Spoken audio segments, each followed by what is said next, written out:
শাঁসা শব্দে গাড়ি চলছে হাইওয়ের উপর দিয়ে।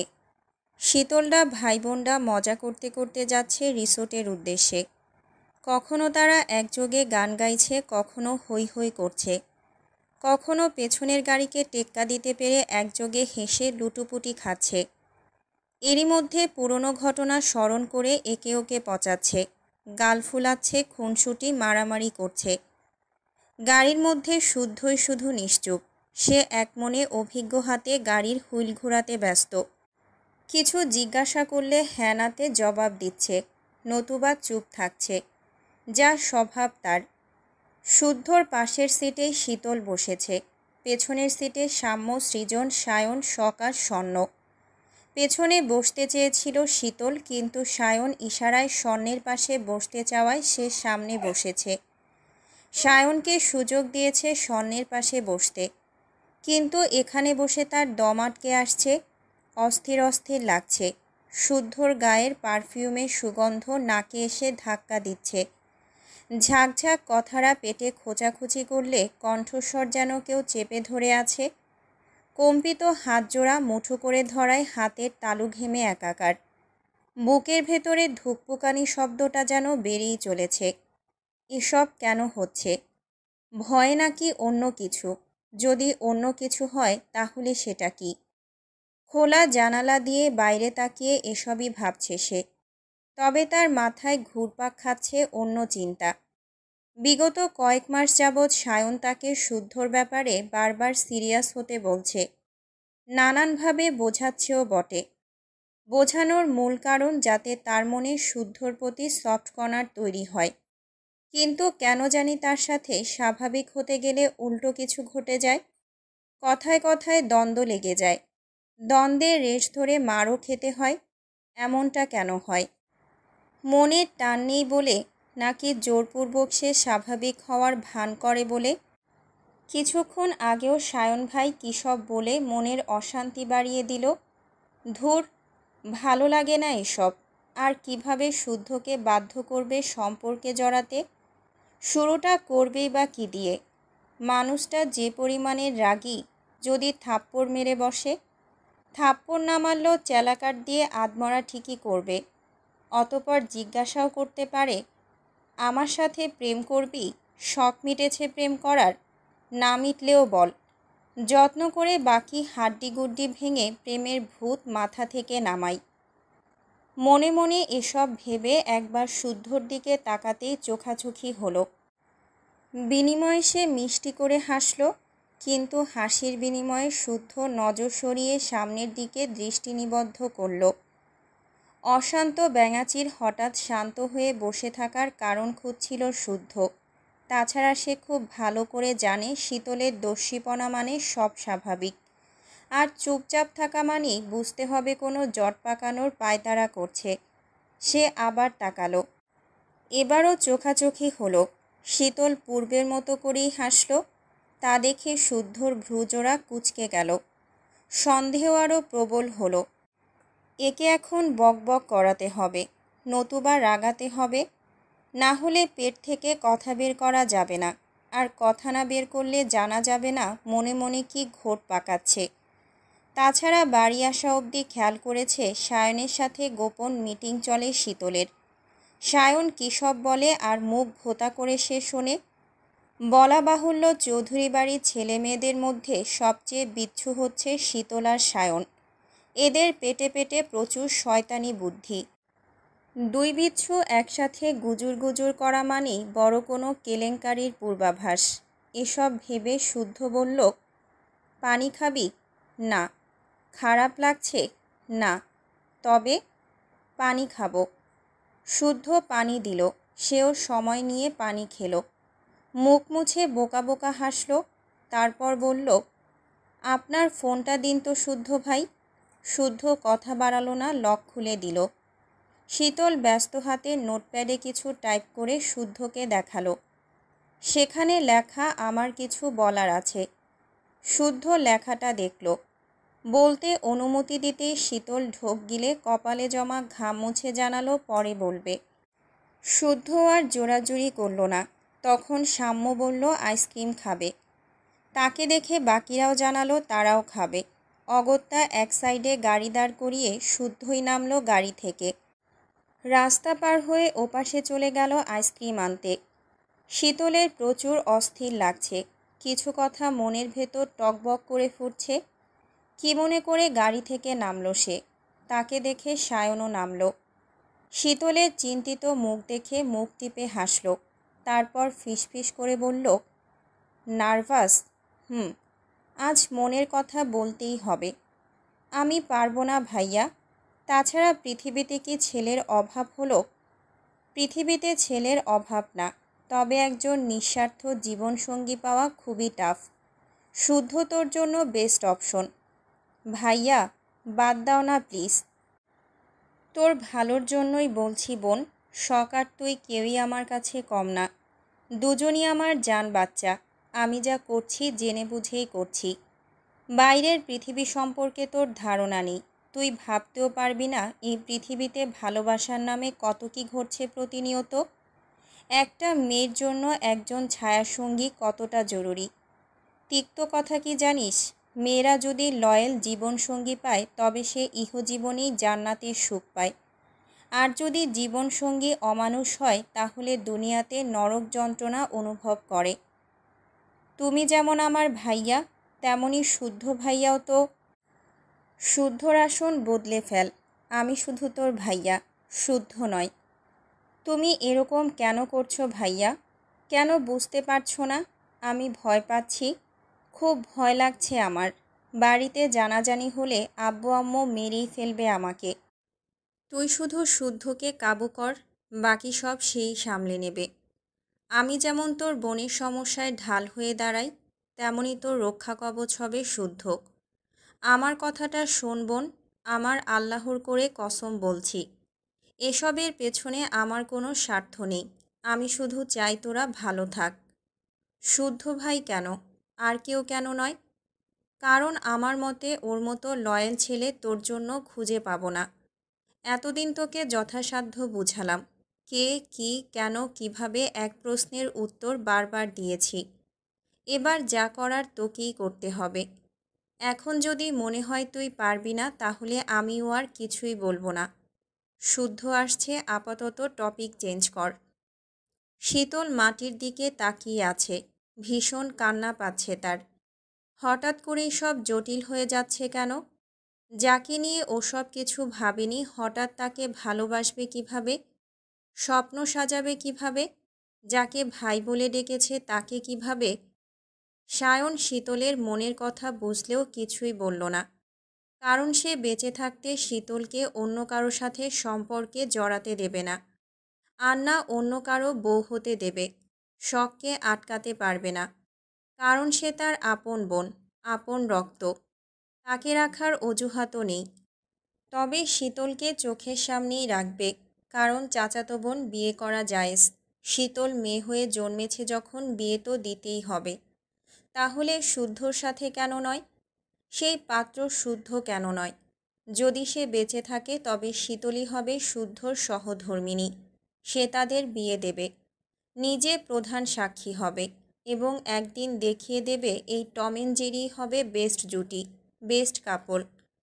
শুদ্ধকে আসতে দেখে শীতলকে স্বাভাবিক হতে বলে অন্য কথার প্রসঙ্গ টানল সায়ন। এমন সব কথা বলল শীতল না হেসেও পারল না। তাকে হাসতে দেখে সায়ন হাঁপ ছেড়ে বাঁচল। অতপর আইসক্রিম খেতে খেতে তারা হৈ হৈ করে আনন্দে ডুবে গেল। এবার সায়ন সামনের সিটে, আর শীতল বসেছে পেছনে বোনদের সাথে। এতক্ষণ চুপ থাকলেও এবার তার খিলখিল হাসি শোনা যাচ্ছে। কিছুক্ষণ চুপ থাকায় যেন চারপাশ কেমন স্তব্ধ হয়ে গিয়েছিল। কি একটা কথায় বোনরা খুব হাসছে।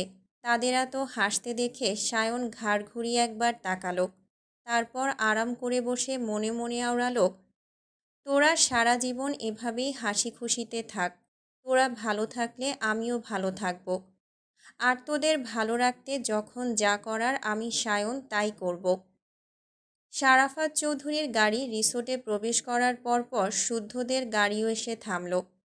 একে একে সবাই নামল। অসম্ভব সুন্দর রিসোর্ট, গোছগাছ পরিপাটি, ছিমছাম পরিবেশ। শারাফাত চৌধুরী ভেবেছিলেন ছোট করেই হয়তো আয়োজন করা হবে, কিন্তু এসে হতবাক হয়ে গেছেন, কারণ সায়ন শুদ্ধ বিশাল আয়োজন করেছে। অনেক পরিচিত মুখের দেখা পাচ্ছেন। শ্বশুরবাড়ির লোকসহ বিজনেস পার্টনাররাও এসেছে। সকলে ওনাকে হাসি মুখে অভিনন্দন জানাচ্ছেন, ফুলের বুকে তুলে দিচ্ছেন, এমনকি ওনার বসার আসন করেছে রাজকীয়ভাবে। কোথায় উনি ছেলে মেয়েদের বিয়েতে এসব করে তাক লাগিয়ে দেবেন তা না, বরং ওনার বিয়েতেই ছেলেরা এসব করে হতবাক করে দিচ্ছেন। কী কাণ্ড, কী কাণ্ড! তারপর বাড়ির মেয়ে বউদের শুদ্ধ ভিআইপি আসনে বসালো। কারো কিছু প্রয়োজন হলে তাকে জানাতে বলল। কত চেনা মুখ এসে কথা বলছে শুদ্ধ সায়নের সাথে, বুক মিলিয়ে কোলাকুলি করছে। ওরাও হাসি মুখে অতিথিদের সাথে কথা বলছে। শীতল জুসের গ্লাস হাতে নিয়ে শুদ্ধকেই খেয়াল করছে। মানুষটা সবার সাথে হাসি মুখে কথা বলে, শুধু তার সাথে কথা বলতে গেলেই কেন যেন হাসি ফুরিয়ে যায়। তারও একদিন সময় আসবে যখন সব শোধ তুলবে। এসব ভাবতে ভাবতে তার মুখের হাসি চওড়া হলো। মনের ভেতরের সমস্ত ভয় হাওয়ায় উড়িয়ে দিল। এতক্ষণ চেপে থাকা চঞ্চলতা আবার যেন ফিরে এলো। চেয়ার থেকে উঠে দাঁড়ালো। তারপর বড় আব্বুর পাশে গিয়ে বসল। শারাফাত চৌধুরী হাসি মুখে তাকালে ফিসফিস করে বলল, বড় আব্বু, আমি কিন্তু বরযাত্রী, আমাকে যেন 2টা রোস্ট দেওয়া হয়। ফিসফিস করে বলা কথাটা আশেপাশে সবাই শুনে ফেলল। অতপর অট্টহাসিতে ফেটে পড়ল সকলে, মজাও করল অনেকে। এরপর বিয়ের কাজ সম্পূর্ণ হলো। বাড়ির ছেলেরা হলো মেয়েপক্ষ অর্থাৎ সিতারার প্রধান সাক্ষী, আর মেয়েরা হলো শারাফাত অর্থাৎ বরপক্ষের মূল সাক্ষী। এই মুহূর্তটা এত চমৎকারভাবে কাটল যেন সবটাই স্বপ্ন, আর স্বপ্নটাকে স্মৃতিচারণে সহায়তা করতে হলো ফটোশ্যুট। ফটোশ্যুট করতে গিয়ে ঘটল আরও অনেক মজার মজার কাহিনী। হাসতে হাসতে কাহিল হলো সবাই। তন্মধ্যে শুধু বরবউয়ের ছবি তোলার সময় ক্যামেরাম্যান জানালো একটু ক্লোজ হয়ে দাঁড়াতে। অথচ এত মানুষের সামনে শারাফাত সিতারা যেন একটু লজ্জা পাচ্ছিলেন। পাশাপাশি দাঁড়ালো ফাঁক থেকে যাচ্ছিল। বারবার বলার পরও একই অবস্থা। তখন শুদ্ধ মুখ খুলল, বাবা, ক্যামেরাম্যান বোধহয় ক্লোজ হতে বলছে। আমার জানা মতে ক্লোজ মানে দূরত্ব মেটানো বা ঘনিষ্ঠ। সর্বসম্মুখে একথা বলায় শারাফাত চৌধুরী অপ্রস্তুত হাসলেন, কাশলেনও বটে। এদিক ওদিক তাকিয়ে স্ত্রীর সাথে আরেকটু ক্লোজ হতে যাবেন, তখন সায়ন বলল, প্রাচীনকালে বিয়ে করেছ, বাসর সেরেছ, আমাদেরকে পৃথিবীতে আনতে সাহায্য করেছ, এখন আমরাও নতুন প্রজন্ম আনার পায়তারা করছি, অথচ আজ দেখি তোমার লজ্জা পুরোপুরি ভাঙেনি। এই দিনও দেখতে হলো। আম্মু, তুমি অন্তত কিছু বলো। দেখো, তোমার স্বামী লজ্জা পাচ্ছে। সায়নের কথা শুনে পুনরায় হাসির রোল পড়ল। হাসতে হাসতে সকলের নাজেহাল অবস্থা। শারাফাত চৌধুরী কটমট করে তাকিয়ে ছবি তুললেন। বাবার চাহনি দেখে সায়ন ইনোসেন্ট লুক নিয়ে তাকিয়ে হাসল। ভাবখানা এমন, তার মতো নিষ্পাপ ছেলেই হয় না, সে নাদান বাচ্চা। এই কদিন হলো পৃথিবীতে এসেছে। এরপর চৌধুরী নিবাসের সদস্যদের একসাথে অনেক ছবি তোলা হলো। শারাফাত 3 কন্যাকে নিয়ে ছবি তুললেন, গুণধর পুত্ররাও বাদ গেল না। ভাইরা আদরের বোনদের সাথে ছবি তুলল। চমৎকার এক একটা দৃশ্য। ঠিক করা হলো সবাই একসাথে দাঁড়ানো ছবিটা বড় করে বাঁধাই করে ড্রয়িং রুমে রাখবে। এরপর খাওয়া দাওয়ার পর্ব এলো। সবাই খেতেও বসল। বড়রা একদিকে আর ভাই বোনরা সবাই এক টেবিলে। ওয়েটার খাবার বেড়ে দিতে এলে শুদ্ধ তাকে যেতে বলে নিজেই সবার খাবার সার্ভ করে দিল। প্রত্যেকটা পদ যত্ন করে তুলে দিল ভাই বোনদের প্লেটে। কে কোন খাবারটা পছন্দ করে সে অবগত। সবাইকে এক এক করে দিয়ে শীতলের প্লেটে হাড়ওয়ালা মাংস তুলে দিল। বিড়াল স্বভাবের শীতল হাড়গোড় খেতে পছন্দ করে। সবাইকে দিয়ে নিজে বসতেই সায়ন শুদ্ধর প্লেট সাজিয়ে সামনে এগিয়ে দিল। শুদ্ধ ঘাড় ঘুরিয়ে তাকালো বড় ভাইয়ের দিকে। সায়ন খেতে ইশারা করে নিজেও খেতে শুরু করল। ক্ষুধায় পেট চোচো করায় সবাই খাচ্ছে। সায়ন হঠাৎ পরপর আরও 2 পিস রোস্ট শুদ্ধর প্লেটে তুলে দিল। শুদ্ধ ভ্রুজোড়া কুঁচকে তাকালে সায়ন বলল, ছোট ছোট টুকরো করে শীতলের প্লেটে তুলে দে তো। রোস্ট খেতে গিয়ে আমার বোনের লিপস্টিক নষ্ট হয়ে যেতে পারে। তোমার বোন তুমি দাও। এ কথা শুনে সায়ন ভ্রু কুঁচকাল।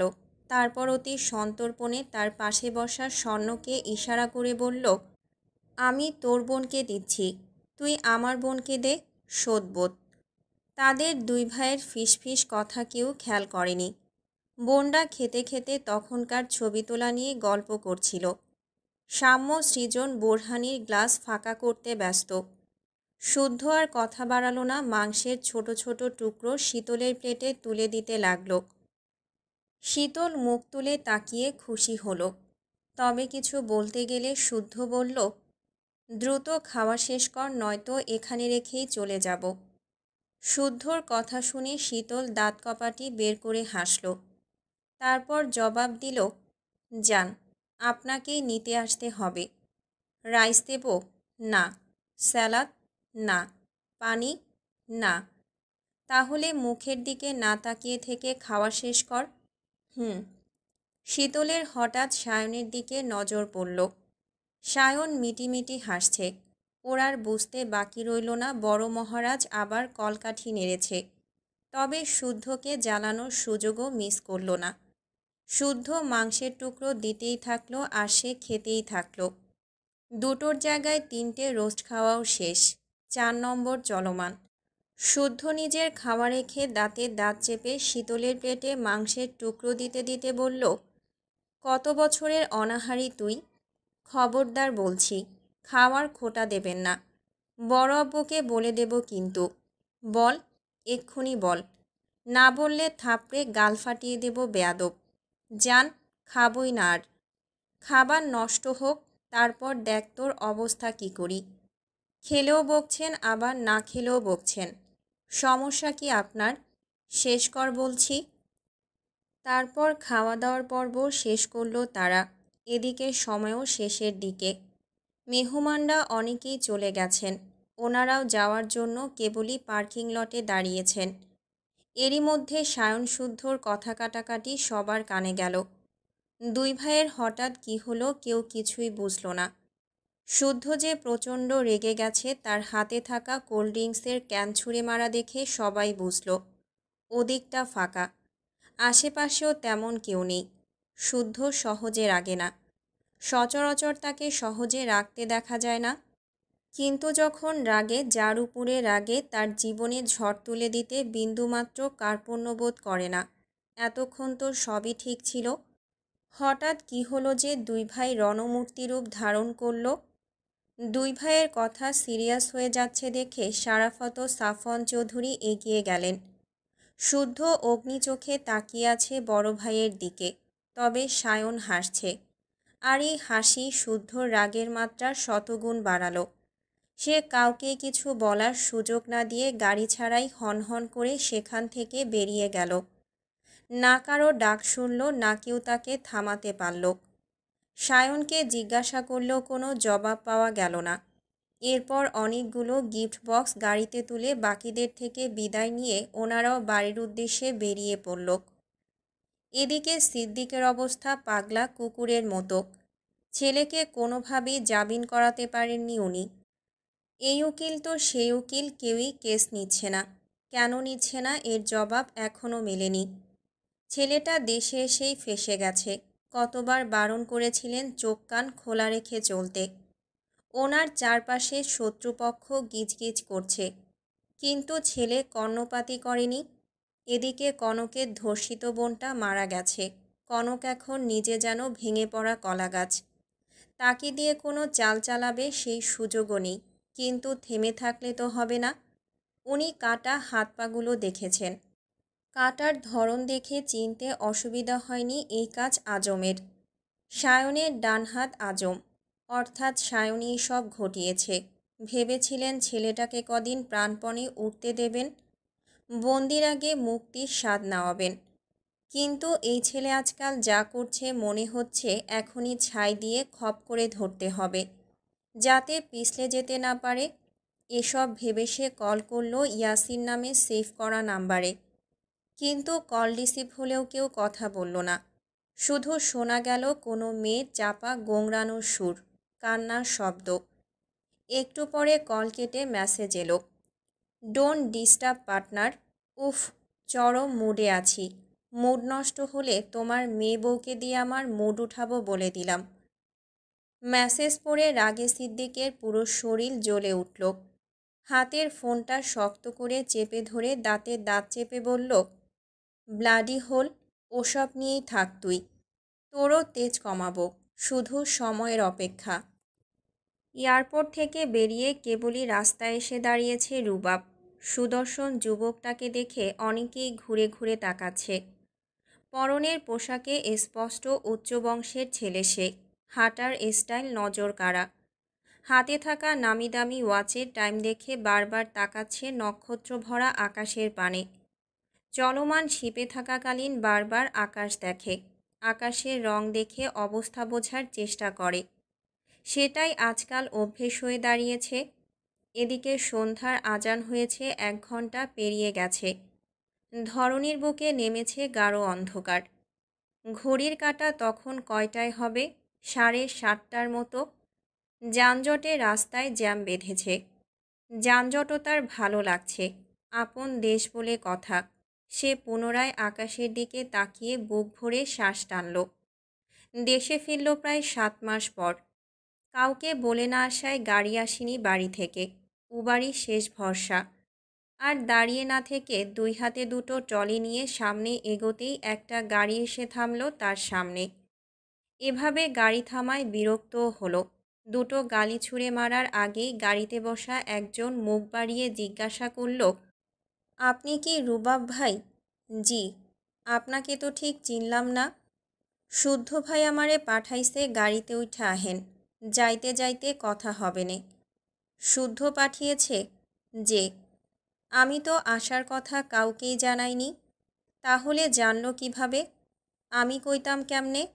আমারে খালি ফোন দিয়া কইল আপনেরে যেন চৌধুরী বাইত পৌঁছাইয়া দেই। ওকে। মুখে একথা বললেও ফোন বের করে চেক করলো শুদ্ধর কোনো মেসেজ এসেছে কিনা। যার তার গাড়িতে তো ওঠা যাবে না, কারণ বিপদ বলে কয়ে আসে না। সে দেশে থাকে না মানে দেশের অবস্থার কথা জানে না তা কিন্তু নয়। হ্যাঁ, মেসেজ এসেছে। তাহলে যাওয়া যায়।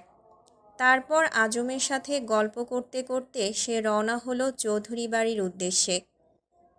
সারাদিন বিয়ের ঝামেলা শেষে ক্লান্ত দেহে বাসায় ফিরেছে সবাই। শুদ্ধর সাথে সায়নের কিছু একটা নিয়ে খুব কথা কাটাকাটি হয়েছে। তবে সায়ন ভাইয়ের কথায় হেসেছে। হাসতে হাসতে গড়াগড়ি খাওয়ার অবস্থা তার।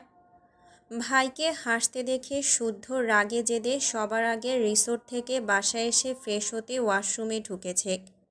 শাওয়ারের নিচে দাঁড়িয়েও রাগে গা কাঁপছে তার। এর কারণও শীতল। শব্দসই বেয়াদবটার। আজ সারাদিন তাকে জ্বালিয়ে মেরেছে। আর এসব ভুলভাল কাজে ওকে উস্কে দিয়েছে সায়ন।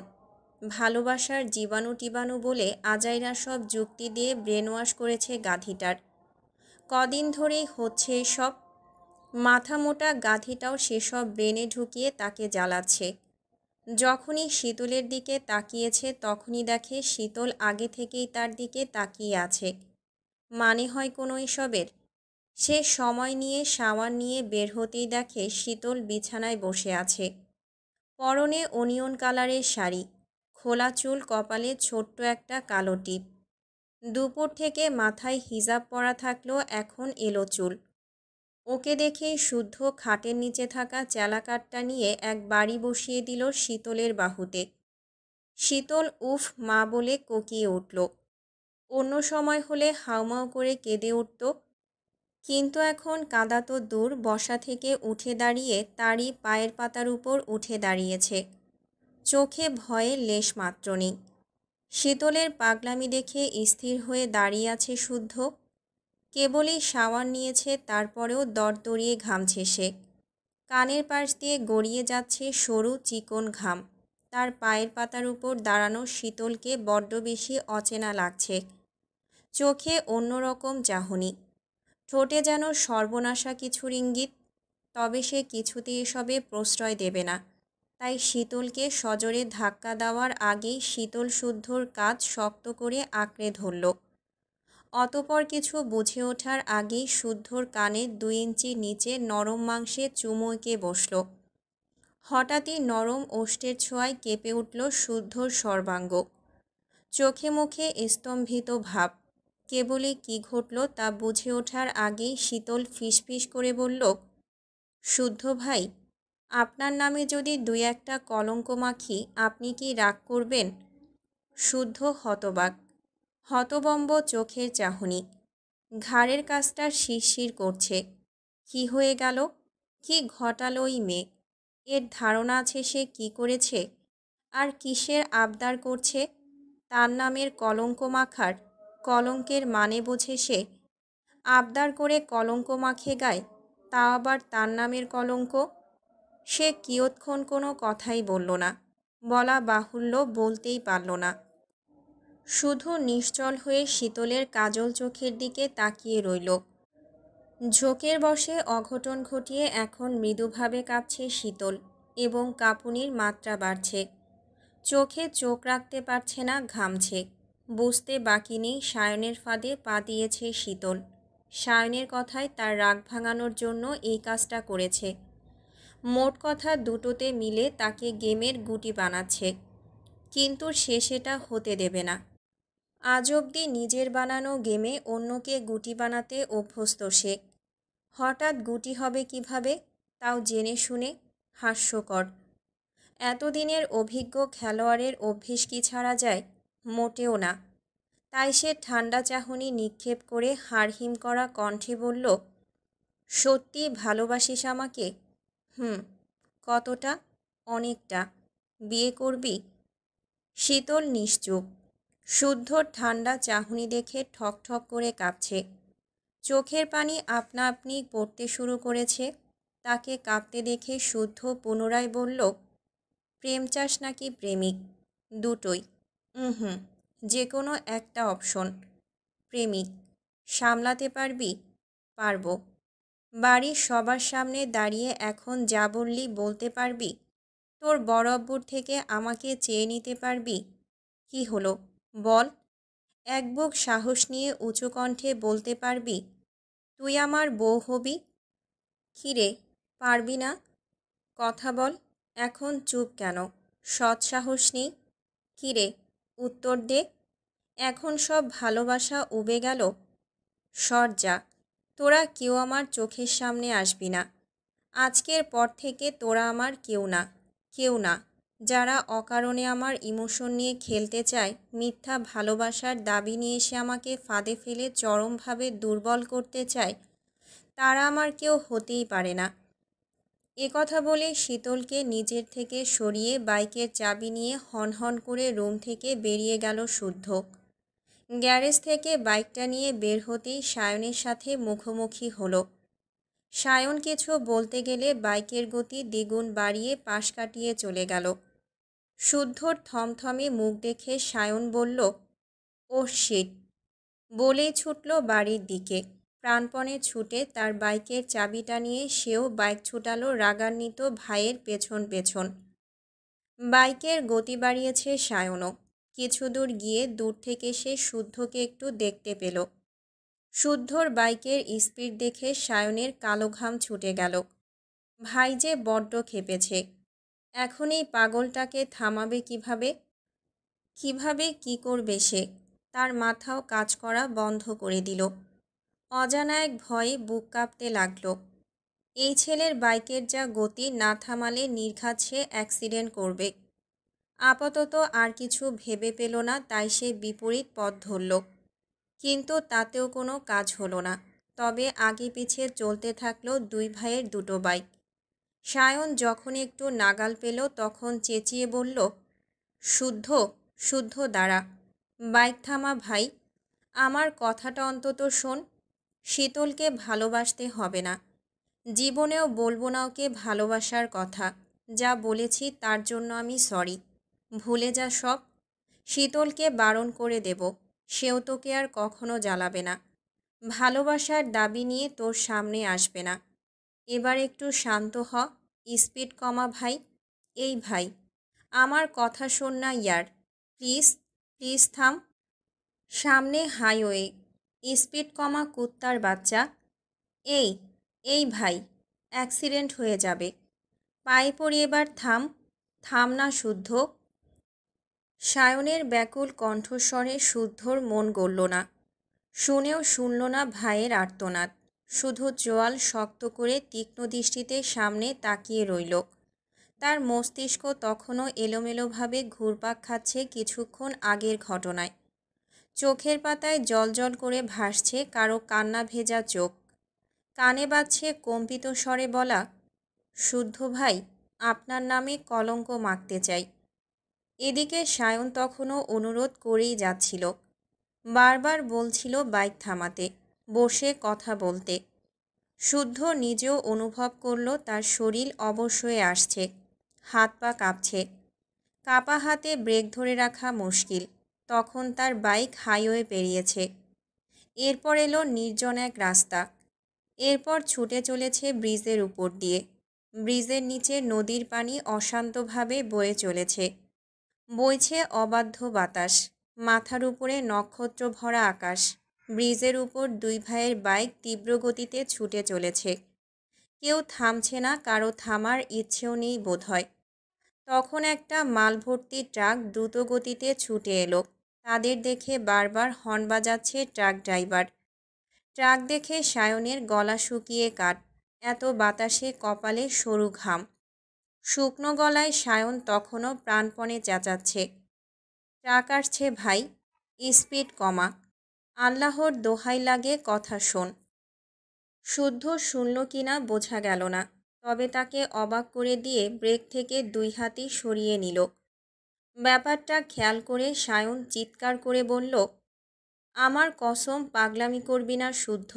তোর কারণে আমার মায়ের এক ফোঁটা চোখের পানিও যদি পড়ে তোকে মাফ করব না, কখনো না। এ কথা শোনা মাত্রই শুদ্ধর কি হলো কে জানে। সে আচমকাই ব্রেক কষল। একটুর জন্য ট্রাকের সাথে বাইকের ধাক্কা লাগেনি। ট্রাকওয়ালা খেকিয়ে বাংলা গালি দিতে দিতে চলে গেল।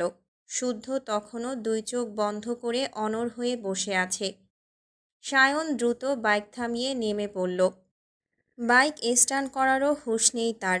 বাইক আছড়ে পড়ল মাটিতে। সেসব পরোয়া না করে দিকবিদিক ভুলে এগিয়ে এলো শুদ্ধর কাছে।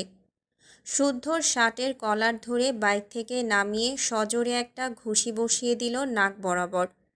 দ্বিতীয় ঘুষি বসানোর আগে খপ করে ধরে ফেলল শুদ্ধ।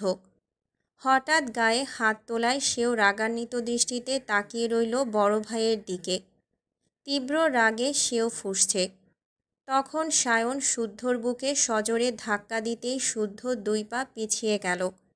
সায়ন এক ধাপ এগিয়ে আরেক ধাক্কা মেরে চেঁচিয়ে বলল, কুত্তার বাচ্চা, ভাব মারাও আমার সাথে, ভাব। তোমার ভাবকে চোদার সময় নাই আমার। কখন থেকে ডাকছি, কতবার ডাকলাম, কথা কানে যায় না। বড় হয়ে গেছো, খুব বড়। এতই বড় হয়েছ বড় ভাইয়ের কথা শোনার মুড আসে না তোমার। তাহলে শুনে রাখো, তোমার বালমার্কা মুডের মাকে চুদে দফা করার ক্ষমতা আমি রাখি। ভাষা ঠিক করো। কিসের ভাষা ঠিক করব? করব না। মারবি? মার। আয় বলছি। শুদ্ধ চোখ বন্ধ করে রাগ সংবরণ করার চেষ্টা করছে।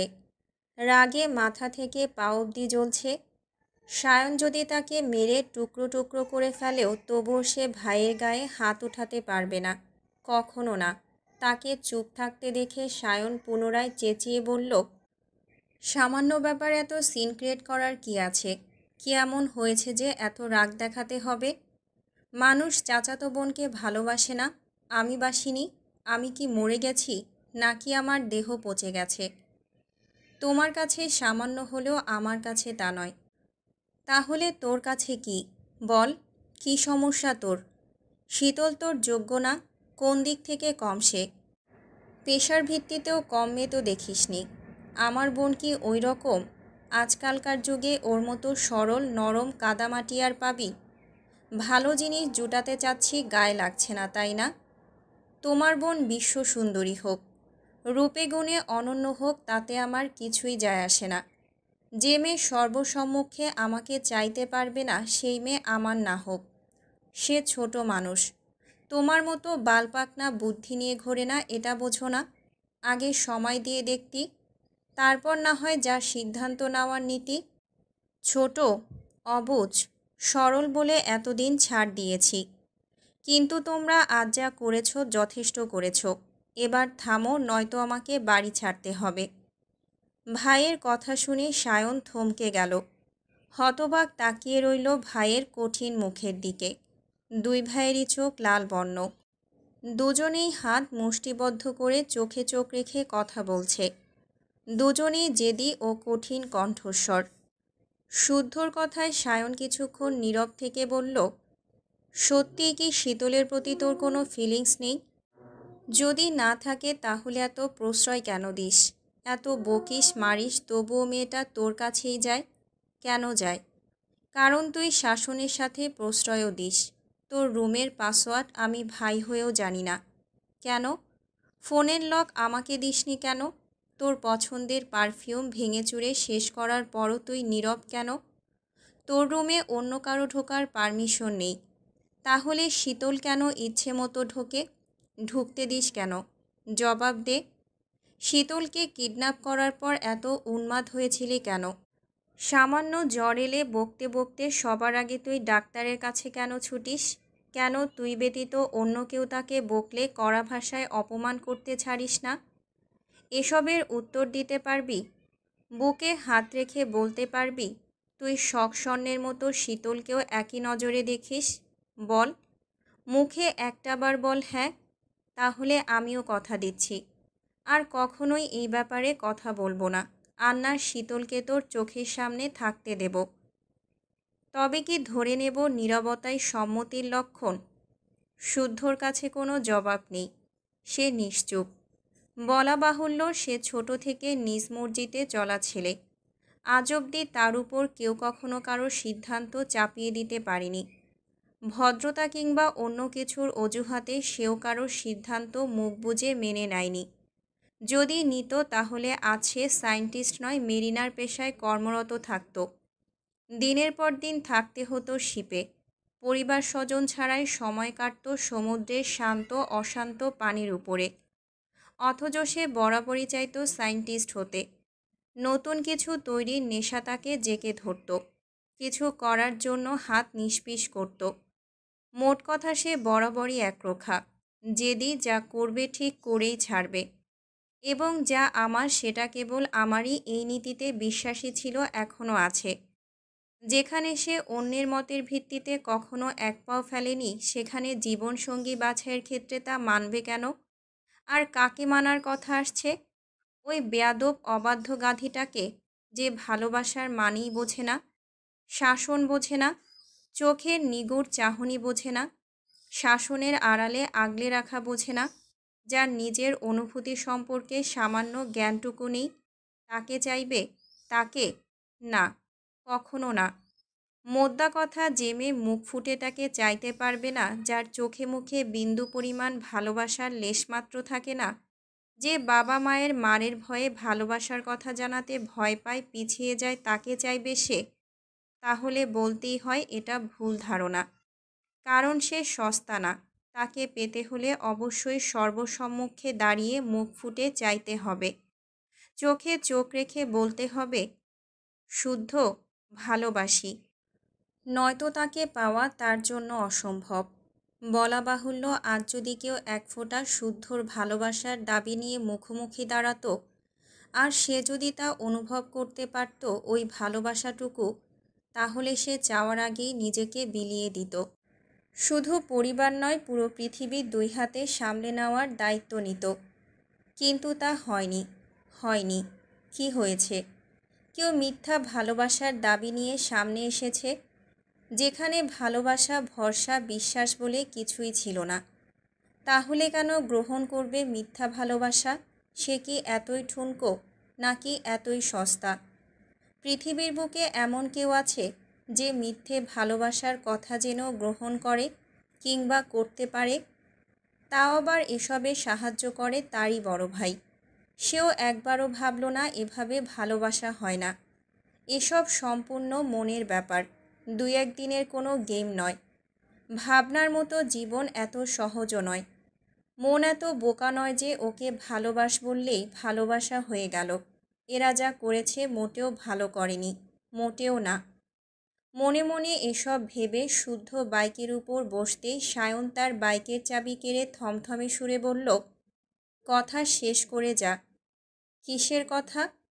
সমস্যা কি তোর? আমার কোনো সমস্যা নেই। তাহলে জবাব দিয়ে যা, চাবি দাও।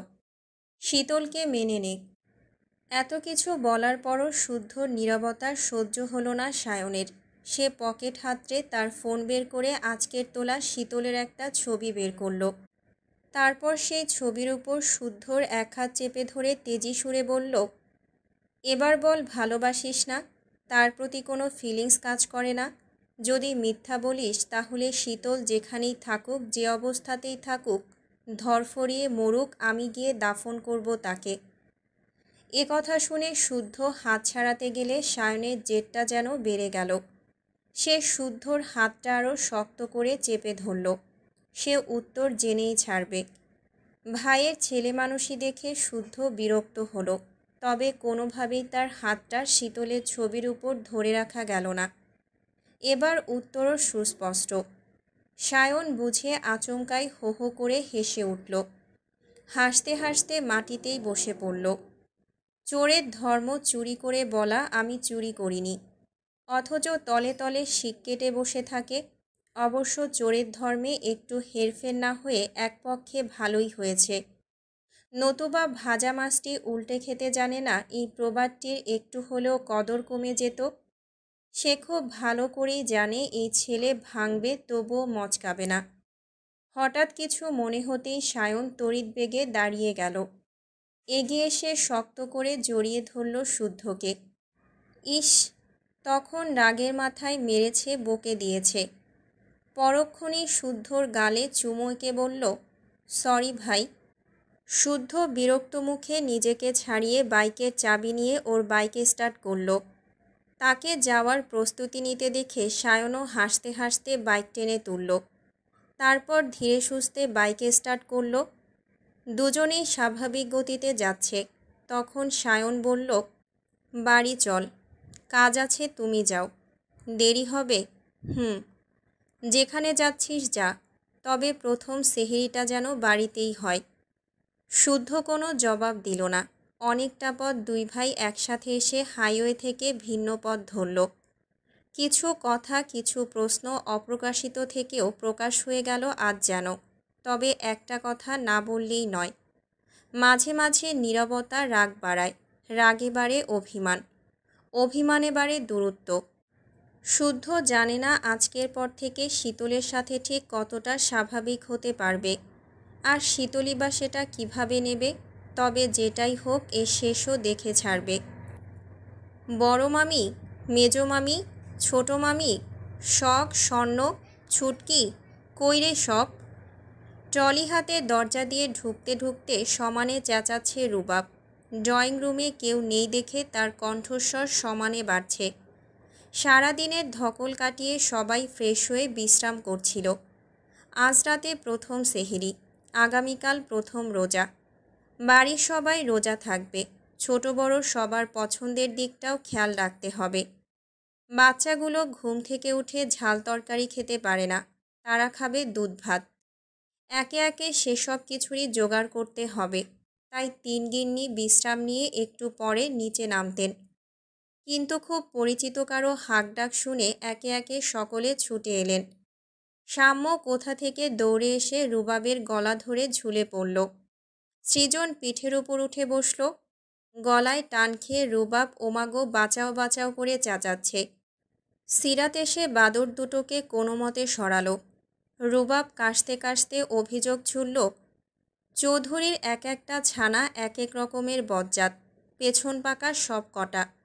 ছোট দুটোকে দেখছি, বড় দুটো কই? শালারা কল ধরছে না কেন? কথা বলে সিরাতকে দেখে গাল ভর্তি হেসে বলল, আরে শাশুড়ি মা, কেমন আছো? সিরাত হেসে রুবাবের মাথা ভর্তি কোকড়া চুলগুলো এলোমেলো করে দিল। বলা বাহুল্য এটা ওনার বহু পুরনো অভ্যেস। উনি যখনই রুবাবের চুল এলোমেলো করে দিতেন, রুবাব গাল ফুলিয়ে সোজা অভিযোগ জানাতো সাফওয়ান চৌধুরীর কাছে। আদুরে সুরে সাফওয়ান চৌধুরীর গলা জড়িয়ে ধরে বলতো, মেজো মামা, ও মেজো মামা, মামি আমার চুল নষ্ট করে দিচ্ছে। আমি কিন্তু খুব রেগে যাচ্ছি। বড় হলে তোমার মেয়ে নিয়ে পালালে দোষ দেবে না কিন্তু। ছোট রুবাবের কথা শুনে সবাই হেসে লুটোপুটি খেত। শতরূপা ছোট্ট রুবাবের গালে চুমুইকে বলতেন, পালানোর ভাড়া আমি দেব বাপ, তুই শুধু বড় হ আর দোয়া কর যেন ভুল করে হলেও তোর না হওয়া বউ পৃথিবীতে ল্যান্ড করে। মায়ের কথা শুনে ফোকলা দাঁত বের করে সে কি হাসি রুবাবের। আনন্দ যেন ধরে না। এরপর থেকে যখনই সিরাত চুল এলোমেলো করে দিত তখনই দাঁত বের করে হেসে বলতো, ও মেজো মামি, আমার চুল এলোমেলো করার অপরাধে তোমাকে একদিন আমার শাশুড়ি বানাবই বানাবো। রুবাব যতবার একথা বলতো সিরাতও ততবারই শব্দ করে বলতেন, আমিন। কিন্তু বছর ঘুরে যেদিন সাম্যসৃজন হলো সেদিন রুবাবের সে কি রাগ। কারণ তার বউ পৃথিবীতে ল্যান্ড করেনি। বউয়ের জায়গায় দুটো বাদর এসেছে। বলতে গেলেই পাজি দুটোই তার প্ল্যান বরবাদ করে দিয়েছে। এতদিন পর রুবাবকে দেখেই সিরাত চুল এলোমেলো করে দিয়ে বলল, এতদিন পর মনে পড়ল, তা কেমন আছিস বাপ? আমি তো বিন্দাস আছি, তা তোমরা কেমন আছো বলো? আমরাও ভালো আছি। তারা কথা বলতে বলতে সিতারা এসে দাঁড়াতেই রুবাব ওনাকে দেখা মাত্রই ছুটে গিয়ে জড়িয়ে ধরল। গালে গাল লাগিয়ে চমৎকার করে বলল, বড় মামি, আমার ভাগের আচার আছে তো? নাকি শীতল একাই সবটা ঝেড়েছে? ভাগে কম পেলে ওর কান ছিঁড়ে ফেলবো বলে দিলাম। আছে বাপ, অনেক আচার আছে। এবার বল দেখি, এত শুকিয়ে গেছিস কেন? খাওয়া দাওয়া করিস না? এবার কিন্তু সহজে ছাড়ছি না তোকে, মনে রাখিস। উপরমহল সেসব শুনবে মামি, টাইম মতো ঠিকই জয়েন করতে হবে। দরকার নাই ওসব ছাইপাশের চাকরি, ছেড়ে দে তো ওই চাকরি। পানিতে ভেসে বেড়ানো চাকরি করতে হবে না, দরকার হলে দুই মামার অফিসে বসবি। হ্যাঁ হ্যাঁ, তা বললে হবে। তা ছোট মামি কই? ফোন কলে মামার সাথে প্রেম করছে নাকি? তখন সিমিন তার পেছন থেকে কান টেনে ধরে বললেন, না রে পাজি ছেলে, প্রেম করছি না। আমার সাথে প্রেম করার সময় নেই তোর মামার। বলো কি? তাহলে এই স্বামীকে টেনে বেড়ানো কি দরকার? ডাস্টবিনে ফেলে দাও। আমি তোমাকে নিউ ব্র্যান্ডের স্বামী এনে দেব। একথা শুনে সিমিন হাতের চাপ বাড়াতেই রুবাব মোস্টামুষ্টি করে কান ছাড়ালো। শখ স্বর্ণ এলে তাদের সাথেও কথা হলো, গল্প হলো। মজার সব গল্পে হাসাহাসিও হলো। কথায় কথায় একগাদা নাস্তা সামনে রাখা মাত্রই রুবাব খেতে শুরু করলো। তখন শীষ বাজাতে বাজাতে বাইকের চাবিটা কায়দা করে আঙুলের ডগায় ঘোরাতে ঘোরাতে সায়ন এলো। রুবাব তাকে দেখেই দ্রুত উঠে কোলাকুলি করে বলল, বড় ভাই ভালো আছেন? রাজকার্য সেরে ফিরলেন বুঝি? বিয়ে শাদী কি করবেন না? আর কত কচি সেজে থাকবেন? একথা শোনা মাত্রই সায়নর কানে কানে কিছু একটা বলতে এসে ছিটকে সরে গেল। নাক মুখ কুঁচকে বলল, ছি, তুমি একটা অশ্লীল। সায়ন রুবাবের কাঁধ জড়িয়ে ধরে একই সোফায় বসল। তিন গিন্নি তখন রান্নাঘরে। ডাইনিং টেবিলে শখ স্বর্ণ সাম্য সৃজন রুবাবের আনা পিৎজা ভাগাভাগি করতে বসেছে। এদিকে আর কেউ নেই দেখে সায়ন রুবাবকে বলল, ভাই, সম্মান নিবা? সম্মান? রুবাব কলার ঝাঁকিয়ে ভাব মেরে বলল, অবশ্যই নেব। আমার বোন নিবা আর আমাকে সম্মান দেবে না তা তো হবে না। কে বলেছে তোমাকে সম্মান দেব না সোনা? এসো, সম্মান নাও। তার সম্মান কোথায় নেবে? সামনে নাকি পেছনে? তার ঠিকঠাক লোড নিতে পারবে তো? একথা শুনে রুবাব এক লাফে উঠে রান্নাঘরের দিকে যেতে যেতে বলল, বড় মামি, সায়ন ভাইয়ের দ্রুত বিয়ে দিয়ে দাও। এর বিয়ে দেওয়া ফরজ হয়ে গেছে। একথা শুনে সিতারা পেঁয়াজ কাটতে কাটতে জবাব দিলেন, ও একবার নিজের মুখে বিয়ের কথা বলুক, 2 দিনের মধ্যেই ওকে আমি বিয়ে করাবো। সিতারার কথা শুনে সায়ন ঠোঁট কামড়ে হেসে স্বর্ণের দিকে তাকালো। স্বর্ণ কিছু অনুভব করে তাকাতে চোখাচোখি হয়ে গেল দুজনের। সায়ন চোখ ইশারা করে উপরে যাওয়ার কথা বললে স্বর্ণ যেন শুনেও শুনল না, ঠাই সেভাবেই বসে রইল। অগত্যা সায়ন চুলে ব্যাকব্রাশ করতে করতে সিঁড়ি দিয়ে উপরে উঠতে উঠতে গান ধরল। কইতে আমার শরম লাগে প্রেমাগুনে পুইরা ছাই, সানডে মানডে ক্লোজ কইরা দিতে একজন মানুষ নাই, ও ভাইরে ভাই। বড় ভাইয়ের গান শুনে শখ মুখ টিপে হাসতে হাসতে বেচারি একসময় বিষম খেল। তবুও তার হাসি থামছে না। তাকে এভাবে হাসতে দেখে সাম্য সৃজন একে অপরের মুখ চাওয়াচাই করল, কিন্তু কিছুই বুঝতে না পেরে অগত্যা খাওয়াতে মনোযোগ দিল। সবার সাথে টুকটাক কথা হলেও এখন অবধি শীতলের সাথে দেখা হয়নি রুবাবের, যেটা অতি আশ্চর্যের ব্যাপারও বটে। সে বাড়িতে নেই নাকি, তার উপস্থিতি এখনও বুঝতে পারিনি কেন। তবে যাই হোক, তার জন্য দেখা করাটা ফরজ। তাই সে শীতলের খোঁজ নিয়ে নিজেই গেল দেখা করতে। গিয়ে দেখে শীতল রুমে নেই। রাত তখন 10:30। এত রাতে মেয়েটা গেল কোথায়? সে চিন্তিত হয়ে কপালে ভাঁজ ফেলে বের হতেই সায়নের মুখোমুখি হলো। সায়নকে কথাটা জানাতেই সায়ন শুদ্ধ রুমের দরজায় হাত রেখে দেখে দরজা ভিজিয়ে রাখা। দরজা খোলা রাখার তো কথা না। কৌতূহলবশত দরজা সামান্য খুলে উকি মারতেই দেখে আলুথালু বেশে শীতল বসে আছে। পরনে এখনও শাড়ি, কেঁদে কেটে একাকার অবস্থা, চোখ ফুলে লাল হয়ে আছে। মেঝেতে বসে হাঁটুতে মুখ গুজে থাকায় সে এখনও দেখেনি।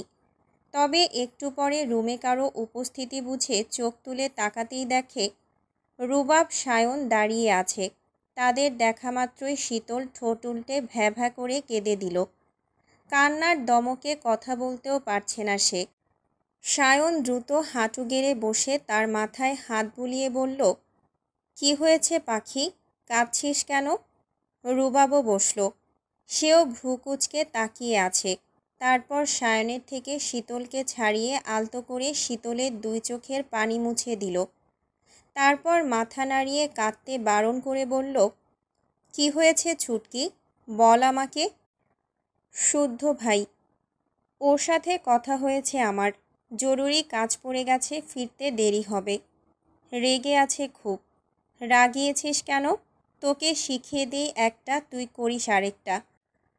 তোমার কথা মতোই তো কানের 2 ইঞ্চি নিচে কিস করলাম, তাতেই তো আরও রেগে গেল। এ কথা শুনে সায়ন ভ্রু কুঁচকে তাকালো রুবাবের দিকে। কিস এলো কোথা থেকে? সে তো এসব করতে বলেনি। ওয়েট ওয়েট, শীতল শুদ্ধকে কিস করেছে, কিন্তু এই বুদ্ধি কে দিল? সে এবার বিস্ময় ভরা দৃষ্টিতে শুধালো, কি কি বললি আবার বল, তুই ভাইকে কিস করেছিস? শীতল মুখ কাচুমাচু করে সম্মতিসূচক মাথা নাড়িয়ে ফোপাতে ফোপাতে বলল, রুবাব ভাইয়াই তো শিখিয়ে দিল, আমি তো রাজি ছিলাম না। কিন্তু ভাইয়া বলল এটা করলে শুদ্ধ ভাই দ্রুত পটে যাবে, পটে গেলে আমার মিশন সাকসেস হবে। এতক্ষণে সায়ন বুঝল শুদ্ধর রাগের কারণ। যেখানে ভালোবাসার শুরুই হয়নি সেখানে এসব। আর শুদ্ধ যে ব্যক্তিত্বের ছেলে, সে কখনো এসব ছ্যাবলামি পছন্দ করবে না, এটা তো জানা কথা। সায়ন এবার রুবাবের দিকে তাকিয়ে দাঁত কটমট করে বলল, শালা বলদ, কি করেছিস সেটা আমাকে একবার জানাতে পারলি না? রুবাবও দাঁত খিটমিট করে বলল, আমি কি করে জানবো ওই শালা এতটা রেগে যাবে? কোনো মেয়ে যদি ভালোবাসার কথা বলে কিস করে, আমি তো কুপোকাত। আমি আমার কথা ভেবে বুদ্ধিটা দিয়েছিলাম, কে জানে পাশা উল্টে যাবে। সায়ন দীর্ঘশ্বাস ছাড়ল। সে শীতলের মাথায় হাত রেখে আদুরে সুরে ডাকল, শীতল, জান বাচ্চা আমার, এভাবে কাঁদে না পাখি, আমরা তোর সাথে আছি। শুদ্ধ ভাই খুব কষ্ট পেয়েছে ভাইয়া। তা পেয়েছে। শোন, আজ থেকে আমরা আর কোনো প্ল্যান করব না, সব সময়ের হাতে ছেড়ে দেব, এরপর যা হয় হবে, কেমন? কিন্তু হুম, আর কোনো কিন্তু না। ধরে নে আমাদের মিশন সাকসেস। সাকসেস কিভাবে? আমি ওনাকে পটাতে পারলাম না, ভালোবাসার জীবাণু শুদ্ধ ভাইয়ের রন্ধে রন্ধে ছড়াতেও পারলাম না, আর প্রাপ্তি হিসেবে তাকেও তো পেলাম না। ওই যে বললাম সময় কথা বলবে। ঠিক আছে, তাহলে শুদ্ধ ভাই ফিরলে কি আমি সরি বলবো? ভাইয়া খুব রেগে আছে আমার উপর। তা বলতে পারিস। শীতল ঘাড় কাত করে তাদের কথায় সম্মতি জানালো। শুদ্ধ ওভাবে রেগে বেরিয়ে যাওয়ার পর থেকে তার মনটা ভার হয়ে আছে। কেঁদে কেটে যাচ্ছে তাই অবস্থা। অপরাধবোধ কাজ করছে নিজের মধ্যে। বুঝতেও পারছে মিথ্যে ভালোবাসার দাবি নিয়ে শুদ্ধর সামনে দাঁড়ানো উচিত হয়নি তার। কেননা মিথ্যে ভালোবাসা বিষের মতো। শুদ্ধ ভাই বুঝে নিয়েছে হয়তো, এজন্যই রাগ দেখিয়ে চলে গেল। কিন্তু গেল কেন? তাকে মারত, মেরে ওর ভুল ধরিয়ে দিতে পারত, বরাবরের মতো একটু বকতেও পারত, ধমকাতেও পারত। এতদিন শুদ্ধর মারা বকা ধমকানোয় কষ্ট পেত, অথচ আজ এসব না করতে পারাতে এত কষ্ট পাচ্ছে। এসব ভেবে তার চোখের পানি ঝরঝর করে গড়িয়ে পড়ল। আবার ওকে কাঁদতে দেখে দুই ভাই উতলা হয়ে গেল। শীতল সায়নার রুবাবের হাত দুটো আঁকড়ে ধরে ফোপাতে ফোপাতে বলল, কিভাবে সত্যি সত্যি ভালোবাসতে হয়? সত্যিকারের ভালোবাসা কেমন হয়? প্লিজ শেখাও আমাকে। আমি শিখতে চাই ভাইয়া। আমার বারবার মনে হচ্ছে আমি শুদ্ধ ভাইকে খুব কষ্ট দিয়ে ফেলেছি। বড্ড ভুল করেছি। এই ভুল শুধরাতে হবে আমাকে। রুবাব সায়নের দিকে তাকালে তাদের চোখাচোখি হলো। তারা শীতলকে বোঝালো, ভালোবাসা শেখানো যায় না পাগলি, এটা মনের কারবার। একদিন মন বলে দেবে তুইও কাউকে ভালোবাসিস, যার দেখা পাওয়ার জন্য ছটফট করবি, যার কথা শোনার জন্য ব্যাকুল হয়ে থাকবি। হাজার হাজার লক্ষ কোটি মানুষের ভিড়ে তোর দুই চোখ খুব প্রিয় একটা মুখই খুঁজে বেড়াবে। তার হাসিতে আনন্দ ঝরা ঝুমঝুম করবে। আবার তার সামান্য কষ্টে বুকটা দুমড়ে মুচড়ে উঠবে। যাকে কোটি কোটিবার ভালোবাসি বললেও বিতৃষ্ণা আসবে না, অরুচি হবে না, বিরক্ত লাগবে না। এটাই হচ্ছে ভালোবাসা। শীতল কথাগুলো মন দিয়ে শুনে ভাবতে লাগলো। তবে এখন ভাবার সময় দিল না দুই ভাই। তাকে রুমে পাঠিয়ে ফ্রেশ হয়ে দ্রুত নিচে নামার তাগাদা দিল। তবে শীতল কথাগুলো মাথা থেকে সরাতে পারল না। ফ্রেশ হয়ে চুল মুছতে মুছতে ভাবল, সিঁড়ি বেয়ে নামতে নামতে ভাবল, সবার সাথে এক টেবিলে বসে রাতের খাবার খেতে খেতে ভাবল, সবাই আছে শুদ্ধ নেই। রাত বাড়ছে, সেহরিতে আবার উঠতে হবে, তাই সকলেই ঘুমাতে চলে গেল। তবে শীতলের চোখে ঘুমের লেশ মাত্র নেই। সে ভেজা চুল ছেড়ে দিয়ে অন্ধকার বেলকনিতে বসে আছে। কেন বসে আছে জানে না, তবে বসে থাকতে ভালো লাগছে।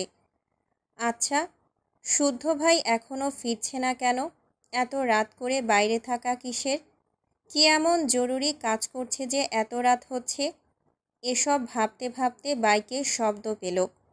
মূল ফটক দিয়ে শুদ্ধ বাইক নিয়ে পার্কিং লটে গেল। সেখানে বাইক রেখে বাড়িতে প্রবেশ করলে কলিং বেল চাপতে হবে। তাতে সবার ঘুম ভেঙে যেতে পারে ভেবে সে দৌড়ে নিচে গেল। কলিং বেল চাপার আগেই দরজা খুলে দিল। শুদ্ধ কেবল হাত বাড়িয়েছিল কলিং বেল চাপার জন্য। তার আগেই দরজা খুলে শীতলকে দেখতে পেল। ফোলা ফোলা চোখে ঠোঁটে মিষ্টি হাসি এঁটে তার দিকে তাকিয়ে আছে শীতল। শুদ্ধ তার পাশ কাটিয়ে যেতে গেলে শীতল মিনমিন করে বলল, খাবার বাড়বো? শুদ্ধ হ্যাঁ না কিছু না বলে উপরে উঠতে গেলে শীতল পুনরায় বলল, মুরগির মাংসের তরকারিটা খুবই মজা হয়েছে, গরম করে খাবার রুমে দিয়ে আসি। এবারও শুদ্ধ নীরবে সিঁড়ি দিয়ে উপরে চলে গেল। শীতল ছলো ছলো চোখে তাকিয়ে সেও শুদ্ধর পিছু পিছু যেতে যেতে আবার ডাকল, শুদ্ধ ভাই। শুদ্ধ নিজের রুমের সামনে দাঁড়িয়ে পাসওয়ার্ড দিয়ে দরজা খুলে ভেতরে ঢুকে গেল।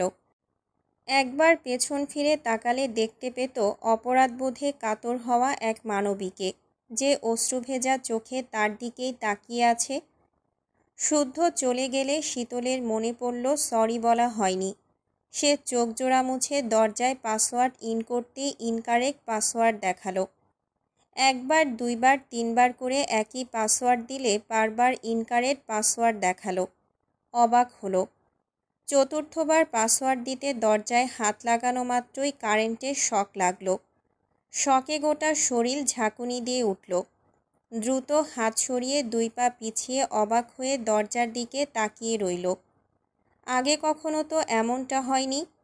একবার পাসওয়ার্ড দেওয়া মাত্রই দরজা খুলে যেত। তবে কি পাসওয়ার্ড বদলে দিয়েছে শুদ্ধ ভাই? কিন্তু পাসওয়ার্ড বদলালো কেন? তাকে রুমে ঢুকতে দেবে না তাই? ছোট একটা ভুলের কারণে এত বড় শাস্তি? এভাবে কি দূরে সরিয়ে দেবে? ওদিকে বন্ধ রুমের বিছানায় বসে ফোন হাতে নিয়ে বন্ধ দরজার দিকে তাকিয়ে আছে শুদ্ধ। হাতে থাকা ফোনে একের পর এক বার্তা আসতেই থাকে। বারবার ভুল পাসওয়ার্ড ইন করায় কারেন্টের শক লেগে পাসওয়ার্ড ইন করা থেমে গেছে। শীতল থামতেই নোটিফিকেশন আসাও থেমে গেছে। শুদ্ধ নোটিফিকেশনের দিকে তাকিয়ে মলিন হাসল। শক খেয়ে খুব বেশি কষ্ট পেল নাকি? পেলে পাক। মাঝে মাঝে কষ্ট পাওয়াও ভালো। নিজে একটু কষ্ট অনুভব করলে অন্যের কষ্টটা খুব সহজেই উপলব্ধি করতে পারবে। তাছাড়া কেবল তো শুরু। এসব ভেবে সে ফোনটা বিছানার উপর ঢিলে ছুঁড়ে ফেলল। তারপর 2 হাতে মাথার চুল খামচে ধরে বিড়বিড় করে আওড়ালো, সোনা যত পোড়ানো হয় ততই নাকি খাঁটি হয়। আজকে থেকে তোকে পোড়ানোর দায়িত্ব আমার। আমাকে চাওয়ার কথায় যেভাবে পিছিয়ে গেলি, একদিন তুই নিজেই সর্বসম্মুখে আমাকে চেয়ে নিবি। চাইতেই হবে, মিলিয়ে নিস। আমি চাইতে বাধ্য করব তোকে। যদি না পারি তবে আমার নামও সোয়াইব শুদ্ধ নয়। রেডি থাক চৌধুরী কন্যা, রেডি থাক।